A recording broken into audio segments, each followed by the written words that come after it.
आगे हमने इनको ये चेक करवाया है कि ये टिकिया बताएंगे, मुझे रिव्यू देंगे हसन के।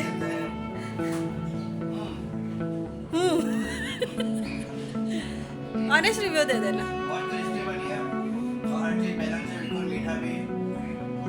पक्का मीठा ज़्यादा तो नहीं है? पसंद आया? कितने 10 आउट ऑफ 11? अस्सलामुअलैकुम। ज़िंदगी विद माही में खुशामदीद। मैं हूँ महाविश और यहाँ मिले आपको DIY के मज़े, बिगिनर्स वाले, अच्छे बुरे से कुछ खाने और वो छोटी छोटी बातें जो ज़िंदगी को खूबसूरत बनाती हैं। तो चलिए शुरू करते हैं हम आज का व्लॉग। आज के व्लॉग में मैं आपके साथ जो शेयर करने वाली हूँ वो ये एक लैंप मेरा टूट गया था, तो इसको मैंने संभाल कर रख लिया था। मैंने सोचा आज इसको थोड़ा सा रिपेयर करके और कुछ नया बनाने की कोशिश करते हैं। मैंने इन शीशों को जो है ग्लू से जोड़कर और इस तरह से ये लैंप को तैयार कर लिया। अच्छा तो नहीं लग रहा, लेकिन मैं चाहती तो वो टूटा हुआ लगा सकती थी, लेकिन इसका जो शीशा है वो बहुत नाजुक है और बहुत शार्प है, तो उससे क्या है हाथ कटने का खदशा रहेगा। तो इसलिए मैंने इसको कवर कर दिया है, ताकि बेशक ये टूटा हुआ ही है लेकिन ये कि खूबसूरत बहुत लगता है। मेरा इरादा ये था कि जो इसका जो शीशा निकला हुआ है ना, उसको तोड़ के और ये जैसा अभी एज इट इज़ दिख रहा है ऐसा यूज़ करूँ। फिर मैंने सोचा चलो अब वो शीशे को संभाल के रखा था, तो कुछ अर्सा मैं पहले इसको रिपेयर करके वैसे चलाऊँ, उसके बाद इसको हटाकर और इसके साथ कुछ नया काम करेंगे। लैम्प शेड जोड़ने के बाद लैम्प की मैंने सफाई शुरू की। इसको मैंने साफ़ किया, सारी मिट्टी जितनी भी है, पहले सूखे कपड़े से फिर गीले कपड़े से करने के बाद। अच्छा, ये मेरे पास स्टेनलेस स्टील का जो शाइन करने के लिए ये बार सा बना हुआ मिला था मुझे, तो वो मैंने ले लिया था। मैंने इसी से ही मैं इसको फिर सोच रही हूँ कि साफ़ करके देखूँ अगर हो जाता है तो मैंने ये फ़ोम इसके साथ ही आया था, इसको मैंने गीला कर लिया और इसको इस तरह फ़ोम पर लेके और इसको रब किया चारों तरफ अच्छी तरह से। मैंने इसको रब करने की कोशिश की। अब क्योंकि ये कराची का वेदर ऐसा है कि इसमें किसी भी चीज़ पर ना आराम से जंग लग जाता है। तो ये स्टेनलेस स्टील नहीं था, एक्चुअली ये आयरन है और आयरन के ऊपर इन्होंने निकल की हुई है। अब उसको और क्या कहते हैं मुझे मालूम नहीं है, हमारे यहाँ इसको निकल कहा जाता है। तो वो छोटे छोटे डॉट्स आ गए हैं अब उसके ऊपर ना कार्बन के। कोशिश मैंने बहुत की और इसका कार्बन साफ़ भी हुआ है काफ़ी ज़्यादा, लेकिन वो पूरा प्रॉपर साफ़ नहीं हो सका। तो इसके लिए मुझे अब कुछ और चीज़ तलाश करनी होगी जो ये जो डॉट्स दिख रहे हैं ना, ये आराम से सारा क्लीन कर दें। फिर इसको साफ़ करने के बाद मैंने गीले कपड़े से और मज़ीद साफ़ किया, काफ़ी अच्छा हो गया, साफ़ हो गया, शाइन दिखने लगी है।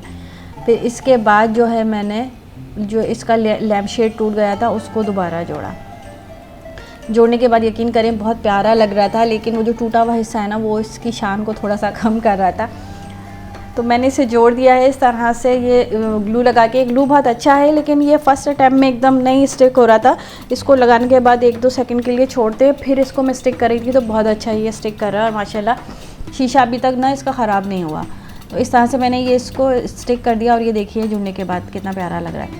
टूटा वाला हिस्सा मैंने बैक साइड पर कर दिया कि वो नज़र ना आए, सिर्फ इसलिए क्योंकि वो शार्प जो उसकी एजेस है ना उसकी वजह से किसी का हाथ ना कट जाए, तो इसको इसलिए लगा दिया मैंने। आप भी मुझे बताइएगा कि ये कैसा लग रहा है, ये इतना खूबसूरत लग रहा है। और इसको साफ़ करने के बाद पहले क्या हो रहा था, इसमें सेंसर है, तो वो सेंसर से हम टच करते हैं ना तो उसकी लाइट के जो ना 3 स्टेजेस हैं, एक लाइट, फिर मीडियम, फिर ज़्यादा शार्प।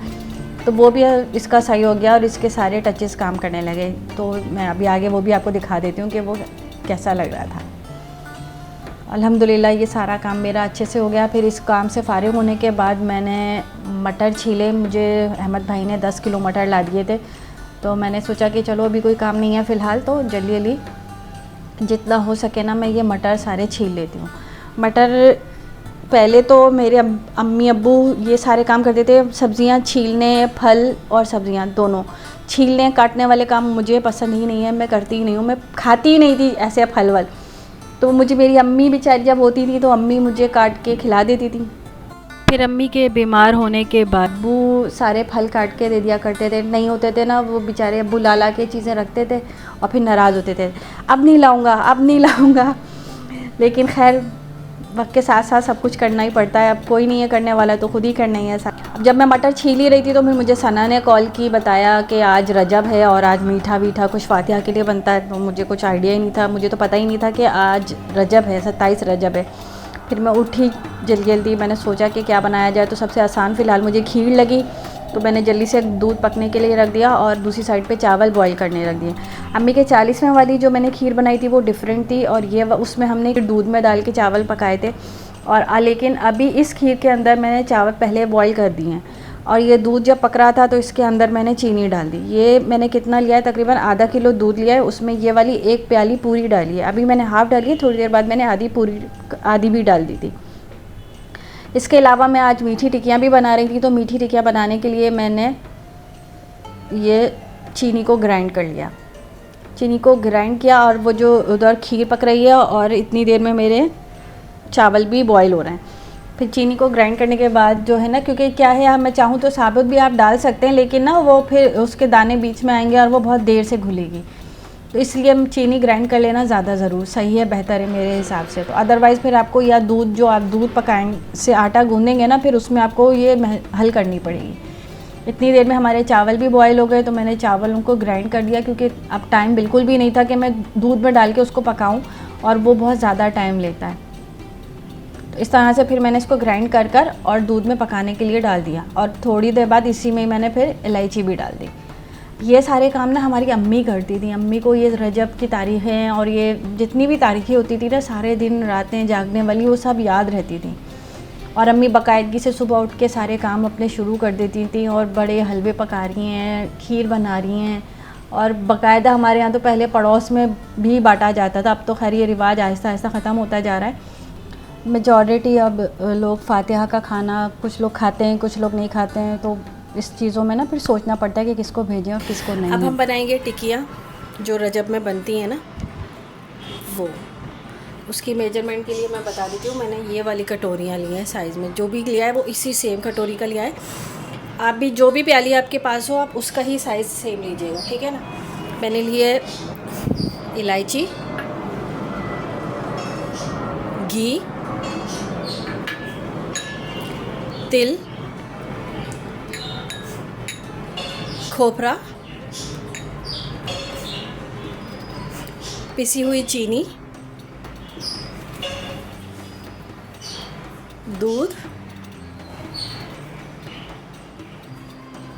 और मैदा। अब मैं मेजरमेंट आपको बताती जाती हूँ मैंने किस तरह से लिए।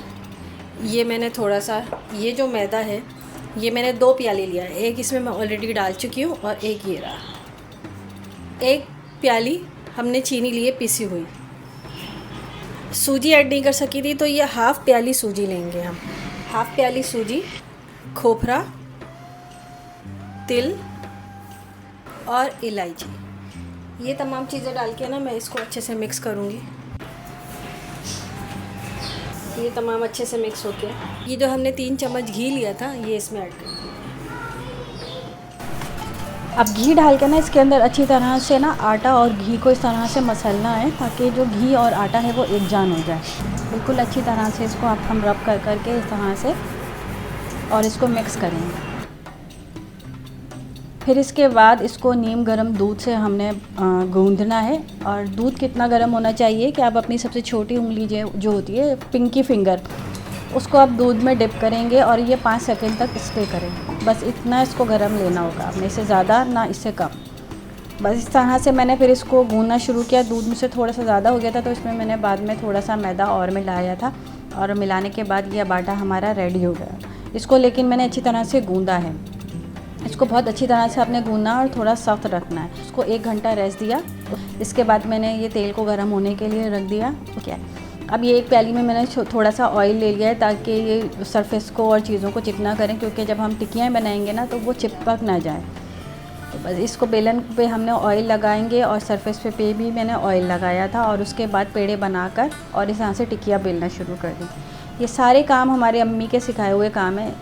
मुझे तो कुकिंग का बिल्कुल भी शौक़ नहीं है, तो बस ये अम्मी को देख देख के जो थोड़ा पुराना याद है, और फिर जो कुछ मिस हो जाता है वो अपनी बहनों से पूछ लेती हूँ, या फिर मैं YouTube देख लेती हूँ कि वहाँ से मुझे कुछ मिल जाए। तो बस ये थोड़ी पतली इस तरह से इतनी हमें एक रोटी बेलनी होगी। आप चाहें तो थोड़ा थिक मोटा भी रख सकते हैं, मैं ज़रा पतला रखा है। और ये ग्लास की मदद से मैं इसको कट कर रही हूँ। आप चाहे तो आप कप से, या कटर है तो कटर, लेकिन ये मैंने काफ़ी बड़े इसका दायरा था काफ़ी बड़ी इससे टिकिया बन गई हैं, लेकिन छोटी छोटी होना तो वो ज़्यादा मज़े की लगती हैं और वो एक जितना मतलब इंसान खा सकता है आराम से। ये बड़ी बड़ी होती है ना, तो इसमें क्या होता है कि कोई पूरा खा पा रहा है, नहीं खा पा रहा है, तो वो ज़ाया होने का ज़्यादा खदशा होता है। तो बेहतर ये है कि अगर छोटी छोटी टिकिया बनाई जाए ना अगर तो वो ज़्यादा अच्छी रहेगी। इसको ऑयलिंग करना ज़रूरी है, वरना ये इस तरह से चिपकती रहेगी और ना इससे क्या होगा कि उसका शेप ख़राब हो सकता है। अब फ्राई करने के लिए जो ऑयल है ना वो भी बहुत तेज़ गरम नहीं होना चाहिए, वो दरमियाना गरम होना चाहिए और धीमी आंच पे आप पकाएंगे। इसकी पकने की पहचान ये होती है, आप धीमी आंच में इसको जब आप पकाने के लिए ऑयल में जैसे ही डालेंगे ना, जब ये तैयार होना शुरू हो जाएगी तो ये पहले नीचे बैठी होगी, जैसे पकोड़ों का होता है, जब हम पकोड़े फ्राई करते हैं तो वो नीचे बैठे होते हैं, जैसे ही पक जाते हैं तो वो फिर ऊपर तैरना शुरू हो जाते हैं। सेम इसका भी यही ऐसा ही होता है। अभी ये देखिए ये नीचे बैठे हुए हैं, अब जैसे ही मैं इनको पलटूंगी और ये थोड़ा फ्राई जाएंगी, ये देखिए ऊपर आना शुरू होगी, ये इस तरह से ऊपर तैरती है। अब जितना आपको गोल्डन चाहिए, जितना डार्क आप पसंद करते हैं या लाइट पसंद करते हैं, उस हिसाब से आपने इसको फ्राई करना है और इसको बस निकाल लेना है। अभी जब आप इसको निकालेंगे ना ये सॉफ्ट होंगी, तो परेशान नहीं हो जाइएगा कि ये नरम बन गई हैं या ये अच्छी नहीं बनी हैं। ये थोड़ी देर बाद जब ये ठंडी होती हैं ना तो ये वापस हार्ड हो जाती हैं और वो क्रिस्पी सी अंदर से सॉफ्ट और ऊपर क्रिस्पी जो होती है ना वैसे ही हो जाती है। देखें कितना खूबसूरत और गोल्डन कलर इनके ऊपर आ रहा है। ये बहुत टेस्टी भी बनी थी, आप लोग भी ज़रूर इसको ट्राई कीजिएगा। अच्छा, जब से अम्मी बीमार हुई थी ना तो मैं बहुत कम ये सारी चीज़ें बनाती थी, मूड होता था या याद आता था तो मैं बना लेती थी। अब्बू कभी भी मुझे ये नहीं कहते थे कि कोई चीज़ बनाओ या त्यौहार है या कुछ भी है, नहीं। अब्बू हमेशा ये मेरा बहुत ख्याल करते थे, बहुत एहसास रखते थे, क्योंकि अम्मी के कामों में मैं इतना ज़्यादा, वो एक टफ़ जॉब थी अम्मी का ख्याल रखना, जिसकी वजह से जो है ना ये एक्स्ट्रा के जो भी काम होते थे ना अब्बू मुझे ना बोलते थे और करने भी नहीं देते थे। बहुत सारे काम ऐसे होते थे कि अगर मैं शौक़ में कुछ करना भी चाह रही होती थी तो अब्बू मुझे मना कर देते थे कि क्यों कर रही हो, रहने दो, ये है, मतलब ऐसे नहीं करो, बेवजह क्यों काम बढ़ा रही हो। तो उस वक्त मुझे बड़ा पहले तो होता था कि अब्बू मुझे कुछ करने ही नहीं देते थे।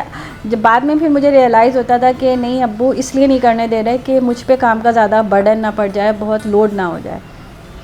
हर चीज़ का एक वक्त होता है शायद, अब दोनों ही नहीं है और मेरे पास फुर्सत है, तो बस ये छोटे छोटे काम भी मैं ट्राई कर रही हूँ कि चलो इसी तरह हमारा वक्त गुजर जाए। बस उसके मैंने जब मीठी टिक्कियाँ बनाई हैं उसके बाद मैंने पूरियाँ बनाई हैं। पूरियों के लिए क्योंकि टाइम बिल्कुल भी नहीं बचा था, जब मैंने पूरी बनाना स्टार्ट की थी तो मगरिब की अज़ान शुरू हो गई थी। तो मेरा जो आटा गूंदा हुआ रखा था ना उसी पे ही मैंने ऑयल को और गूंद कर अच्छी तरह से ऑयल डालकर और ये मैंने पूरियाँ बना ली। बज़ाहिर ये दिखने में ना पूरियाँ बहुत कड़क लग रही हैं, लेकिन ये इतनी सॉफ़्ट बनी थी ना, एंड में मैं आपको इसका जो है ना रिव्यू भी दूंगी, दिखाऊंगी कि कितनी सॉफ़्ट बनी है। बस जल्दी जल्दी मैंने 6 पूरियाँ बनाई थी, 4 मैंने चौकीदार को देने के लिए क्योंकि खाना बाहर देते हैं, और 2 मैंने अपने लिए बनाई। और इस जल्दी से इसको कंप्लीट कर कभी कभी तो मुझे खुद भी हैरत होती है, मैं और कुकिंग कर रही हूँ और इतनी सारी बड़ी बड़ी कुकिंग, इतने सारे 2-2 3-3 चीज़ें एक साथ पकाना, ये मेरे लिए बड़ा काम था। मैं बहुत मुश्किल था कि मैं इतने सारे काम कर सकूं किचन के। देखिए पूरियाँ कितनी अच्छी बनी है, फूली हुई, इतनी अच्छी ज़बरदस्त थी। आज अम्मी अब्बू होते हैं ना तो बहुत खुश होते हैं ये देख कर के मैंने ये खाना बनाया हुआ है। और अब्बू से अगर हम रिव्यू लेते हैं ना तो हमारे अब्बू के 2 वर्ल्ड फेमस डायलॉग्स हैं। अब्बू से कुछ भी पूछा जाता था ना कि अब्बू ये चीज़ कैसी बनी है, तो या तो अब्बू कहते थे वाह वाह, या फिर दूसरा कहते थे शानदार। कुछ चीज़ें जो है ना हम कभी नहीं भूल सकते या हमारी ज़िंदगियों से कभी नहीं निकल सकती। लोग कहते हैं कि वक्त बदल जाता है और चीज़ें भी बदल जाती हैं, लेकिन ना ये चीज़ें कभी नहीं बदलती। माँ बाप ऐसी चीज़ होते हैं जो कभी नहीं, वो उनकी कमी ना तो वक्त के साथ ख़त्म हो सकती है, मिट सकती है, क्या कहते हैं उसे, अल्फाज मुझे नहीं आ रहे लेना। एक बार मुझे किसी ने कहा था कि किसी के जाने से ना कोई मर नहीं जाता, लेकिन ना किसी के जाने से बेशक कोई मर नहीं जाता, लेकिन वो पहले जैसा भी नहीं रहता। अपने अम्मी अब्बू के जाने के बाद मैंने ये चीज़ रियलाइज़ की है। एनीवे, मैंने ये चौकीदार की प्लेट लगा दी है, तो मैंने सोचा सबसे पहले उसे दे आऊँ ताकि खाना ठंडा ना हो और वो खा भी ना ले। बस उसको खाना दे के आने के बाद मैंने अब नमाज़ पढ़ी है मगरिब की, और मगरिब की नमाज के बाद मैंने खाना खाया है। अब मैं आपको खा के बताती हूँ ये कैसा बना है। ये देखिए कितनी सॉफ्ट और कितनी अच्छी बनी है पूरियाँ। बिस्मिल्लाहिर्रहमानिर्रहीम।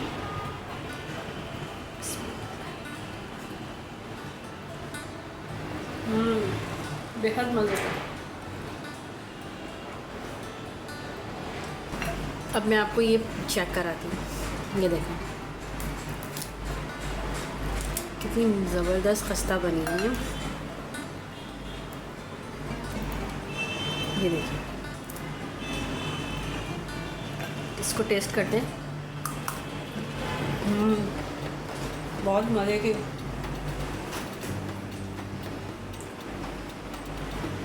कचौरियाँ इस तरह, ये टिक्कियाँ आप इस तरह से ट्राई करके देखिएगा, फिर मुझे ज़रूर बताइएगा कि आपको कैसी लगी है। बहुत मज़े की बनी है। खाना खाने के बाद बस फिर मैंने ये सारा किचन समेटा है, सारी चीज़ों को अपनी जगह पे रखा एक सा करके। खीर को डिश आउट करके मैंने वो भी फ्रिज में रखी है, और ये सारी जो मीठी टिक्कियाँ बनाई थी इनको भी एक तरफ कवर करके रख दिया, और सारा किचन वगैरह सब साफ़ किया। काफ़ी सारे बर्तन तो मैं हाथ के हाथ धोती जा रही थी, क्योंकि फिर बहुत ज़्यादा बर्तन जमा हो जाते हैं ना, तो वो संभालना मुश्किल हो जाता है, और मेरा किचन बहुत छोटा है तो जगह भी नहीं होती है। और जब हम ऐसे काम करते हैं तो उसमें बर्तन भी ज़ाहिर बात है ज़्यादा निकलते हैं। आज का दिन बड़ा था, ये हमने एक छोटी सी कोशिश की है मेरे साथ, लेकिन बहुत सारे लोग होंगे जिन्होंने अपने घरों में भी ये सब चीज़ें की होंगी।